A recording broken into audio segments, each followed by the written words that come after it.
Artul Ulyartning Guldon hikoyasi. Axir bu qimmat guldon edi. Kuchdan qolgan qari qaynonasiga baqirdi kelin. Nima qilib qo'yganingizni bilasizmi? Qo'pol muomaladan kampirning ko'zlariga yosh aylandi. Oradan ancha vaqt o'tdi. Qo'lidagi guldonni sindirgan ayol qo'rqibsa uning siniqlarini yig'ishtirib ola boshladi. Voy o'lay, bu nimasi? Ajalimdan 5 kun burun go'rga tiqmoqchimisiz meni? Bo'ldi, yetar. Qiliqlaringiz hiqildog'imga keldi.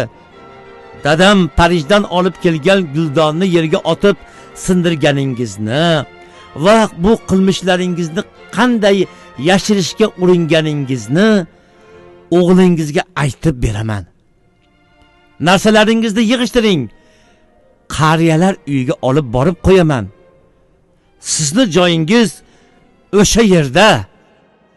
Uqubatdan yuzlaridagi chiziqlari bilinib, ko'ngli ozor chekkan ayolning yuzi g'alati tarzda qiyshayib qoldi va bir vaqtlar qaynonasiga aytgan mana shu tanish so'zlarini eslab, ho'ngrab, yig'lab yubordi.